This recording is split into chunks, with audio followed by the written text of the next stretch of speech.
വാഹനം അഥവാ അക്വാപ്ലേനിംഗ്. ഏതൊരു വിദഗ്ധനായ ഡ്രൈവർക്കും വാഹനത്തിന്റെ നിയന്ത്രണം നഷ്ടമാകുന്ന അപകടകരമായ പ്രതിഭാസം ഒന്നിനെയാണ് ഹൈഡ്രോപ്ലെയിനിംഗ് അഥവാ അക്വാപ്ലെയിനിംഗ് എന്ന് അറിയപ്പെടുന്നത്. മഴക്കാല ഡ്രൈവിംഗിലെ പ്രധാന വില്ലനും ഹൈഡ്രോപ്ലെയിനിംഗ് ആണ്. നിരത്തുകളിൽ വാഹനത്തിന്റെ മുന്നോട്ടുള്ള കുതിപ്പും ബ്രേക്കിങ്ങും സ്റ്റിയറിംഗും എല്ലാം വാഹനത്തിന്റെ യാന്ത്രികമായ ഭാഗങ്ങളുടെ പ്രവർത്തനം മൂലമാണെങ്കിലും അന്തിമമായി പ്രവർത്തന പഥത്തിലേക്ക് എത്തുന്നത് ടയറും റോഡും തമ്മിലുള്ള ഫ്രിക്ഷൻ മൂലമാണ്. മിനുസമുള്ള തറയിൽ എണ്ണ ഒഴിച്ചാൽ നമുക്ക് നടക്കാൻ കഴിയാത്തതിന്റെ കാരണവും മറ്റൊന്നല്ല.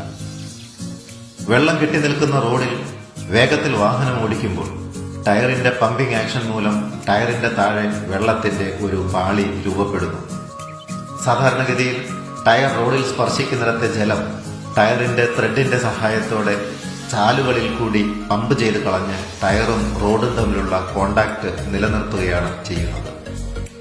പക്ഷെ ടയറിന്റെ വേഗത കൂടുന്തോറും പുറന്തള്ളാൻ കഴിയാത്ത അളവിനേക്കാൾ കൂടുതൽ വെള്ളം ടയറിനും റോഡിനും ഇടയിലേക്ക് അതിമർദ്ദത്തിൽ ട്രാപ്പ് ചെയ്യപ്പെടുകയും വെള്ളം കംപ്രസിബിൾ അല്ലാത്തതുകൊണ്ട് തന്നെ ഈ മർദ്ദം മൂലം ടയർ റോഡിൽ നിന്ന് ഉയരുകയും ചെയ്യും. അങ്ങനെ ടയറിന്റെയും റോഡിന്റെയും ബന്ധം വിച്ഛേദിക്കപ്പെടുന്ന അത്യന്തം അപകടകരമായ പ്രതിഭാസമാണ് ഹൈഡ്രോപ്ലെയിനിംഗ് അഥവാ അക്വാപ്ലെയിനിംഗ്. റോഡും ടയറുമായുള്ള സമ്പർക്കം വേർപെടുന്നതോടുകൂടി വാഹനത്തിന്റെ ബ്രേക്കിന്റെയും സ്റ്റിയറിംഗിന്റെയും ആക്സലറേറ്ററിന്റെയും പ്രവർത്തനം പൂർണ്ണമായും സാധ്യമല്ലാതെ വാഹനം തെന്നിമറിയുന്നതിന് ഇത് ഇടയാക്കും.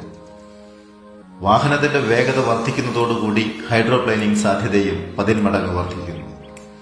മാത്രവുമല്ല, തേയ്മാനം സംഭവിച്ച ടയറിന്റെ സ്പിൽവേയുടെ കനം കുറയുന്നതോടെ പമ്പിംഗ് കപ്പാസിറ്റി കുറയുന്നതും അക്വാപ്ലെയിനിങ്ങിന് സഹായകരമാകും.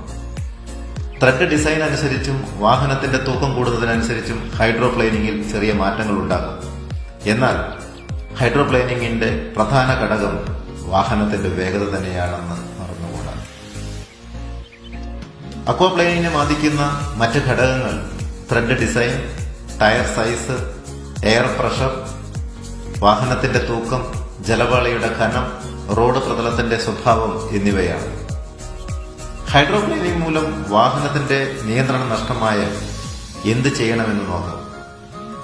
ഹൈഡ്രോപ്ലെയിനിംഗ് മൂലം വാഹനത്തിന്റെ നിയന്ത്രണം നഷ്ടമായാൽ ഡ്രൈവർ ഉടൻ തന്നെ ആക്സലറേറ്ററിൽ നിന്ന് കാൽ പിൻവലിക്കേണ്ടതും സഡൻ ബ്രേക്കിംഗും സ്റ്റിയറിംഗ് വെട്ടിത്തിരിക്കുന്നതും ഒഴിവാക്കേണ്ടതുമാണ്. ജലപാളി പ്രവർത്തനം തടയുന്നതിന് പ്രധാനമായി ശ്രദ്ധിക്കേണ്ട കാര്യങ്ങളിൽ ഏറ്റവും പ്രധാനം വാഹനത്തിന്റെ വേഗത കുറച്ച് വാഹനം ഓടിക്കുക എന്നത് തന്നെയാണ്. പ്രത്യേകിച്ച് മഴക്കാലത്ത് വെള്ളം കെട്ടിക്കിടക്കുകയും ഒഴുകുകയും ചെയ്യുന്ന റോഡുകളിൽ, പ്രത്യേകിച്ച് നല്ല വേഗതയ്ക്ക് സാധ്യതയുള്ള ഹൈവേകളിലെ ചില ഭാഗത്ത് മാത്രമുള്ള വെള്ളക്കെട്ട് അത്യന്തം അപകടകരമാണ്. കൂടാതെ ജലം സ്പിൽവേക്ക് സഹായിക്കുന്ന ത്രെഡ് പാസേജുകൾക്ക് തേയ്മാനം സംഭവിച്ച ടയറുകൾ ഒഴിവാക്കുക തന്നെ വേണം. നനഞ്ഞ റോഡിൽ ക്രൂയിസ് കൺട്രോൾ ചെയ്യുന്നതും ഒഴിവാക്കണം. ശ്രദ്ധയോടെ വാഹനം ഓടിക്കുക. അപകടരഹിതമായ ഒരു നിരത്തുകൾക്കായി നമുക്ക് ഒത്തുചേരാം.